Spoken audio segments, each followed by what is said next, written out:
Alhamdulillahi Rabbil Alamin. Wassalatu wassalamu ala ashrafil anbiya wal mursalin wa ala alihi wa sahbihi ajma'in. Amma ba'd. Sebelum kami memulakan video tu, kami mau perkenalkan diri kami dulu. Nama kami Syed Abdul Hadad, Fakultas Usuluddin dan Humaniora dari jurusan Ilmu Al-Quran dan Tafsir. Dalam video kali itu, kami akan menjelaskan tafsir yang kami telah bentang pada kelas sebelum itu, mengenai tafsir Kasyasyaf. Dalam tafsir Kasyasyaf itu, kami akan menjelaskan surah Al-Baqarah ayat 193 dengan surah Al-Ikhlas ayat 1 sampai 4. Sebelum kami pergi ke tafsir, kami akan bacakan dulu surah itu. A'udzu billahi minasyaitonir rajim. Ilahukum ilahun wahidun la ilaha illa huwar rahmanur rahim. Kita akan tafsir sikit-sikit lah dalam kalimat dan Tuhan kalian yang satu. Kami akan tafsirkan dulu ayat ya, kalimatnya. Tuhan kita orang adalah Tuhan yang Maha Esa. Dia Maha Esa, ada zatnya, namanya, peranginya, dan perbuatannya. Tiada yang sekutu ataupun selevel dengannya. Tiada yang sebanding dengan sama dengannya. Segala sesuatu ya, semuanya bergantung kepada Allah, yaitu pencipta kita. Tiada pencipta dan pengatur selainnya. Ada kalimat yang kedua, yaitu tidak ada Tuhan selain Dia. Tidak ada Tuhan sebenarnya yang berhak disembah selainnya. Hanya Allah saja yang wajib kita sembah, yang malam sehari semalam. Dia juga yang berhak diibadahi dan ditujukan berbagai bentuk ibadah. Kita sih boleh menyekutukan Tuhan kita dengan apa-apa saja benda yang ada di muka bumi Allah Subhanahu wa taala. Dalam kalimat yang ketiga itu yang Maha Pemurah lagi Maha Penyayang. Allah tu memiliki sifat rahmat, sayang yang paling besar mengenai pada segala sesuatu. Dengan rahmatnya semua makhluk terwujud, tercapai berbagai kesempurnaan. Ada tangan, ada hidung, ada mata, semuanya lengkap, iaitu sempurna semuanya. Terhindar bencana. Dia juga memperkenalkan dirinya kepada hamba-hambanya, baik dengan sifat ataupun perangai maupun nikmat, dan yang pun menerangkan kepada makhluk segala maslahat yang mereka perlukan bagi agama dan dunia hidayah, yaitu dengan mengutus para rasul dan menurunkan kitab-kitab. Dan dia sayang, dia rahim, sayang kepada kaum mukmin.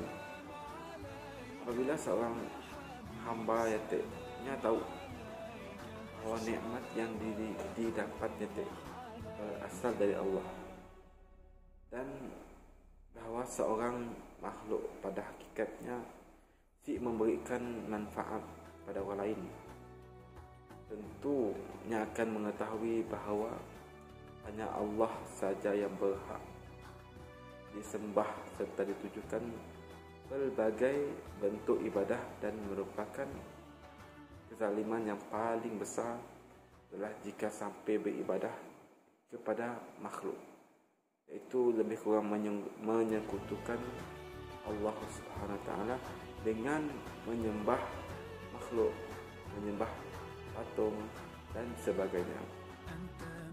Orang kafir Quraisy dan Mekah Madah hanya nanya, macam ni dapat memenuhi manusia semuanya dengan satu.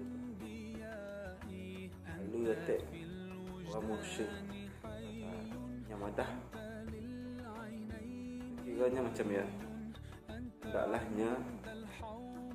itu Nabi mendatangkan kami orang satu tanda yang mak bukti, yang simak benda yang kosong, perlukan bukti. Mesti ada buktinya saya akan percaya, tapi apa daya beri bukti pun belum tentu yang percaya. Orang Quraisy datang kepada Nabi, lalu sudah yang ada Muhammad, karena kami orang tahu yang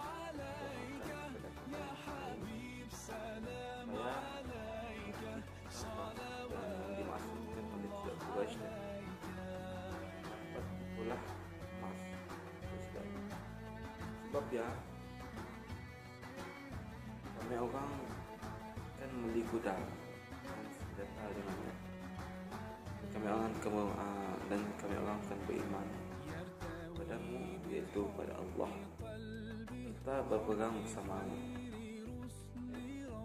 Lalu itu Nabi menjawab, berjanjilah kalian padaku bahwa sekiranya aku berdoa kepada Tuhan, kemudiannya menjadikan bagi kalian Safa mengadakan perjanjian dengan Nabi Sallallahu Alaihi Wasallam. Lalu Nabi nya berdoa kepada Tuhannya, dan datanglah malaikat Jibril padanya. Lalu Madah kena tidak ya si minta diselidikan hal tidak ya tanda kekuasaan Allah lebih besar daripada bukit Safa yang tidak yang maksudkan. Sebenarnya sanggup menjadikan bukit Safa emas untuk Hidayah. Dengan syarat dia kan Hidayah sanggup menjadikan bukit Safa emas mereka, dengan syarat kan Hidayah juga beriman kepada kamu, maka Allah mengazab mereka dengan siksaan yang belum pernah ditimpakan kepada seorang pun di antara makhluknya. Lalu Nabi Muhammad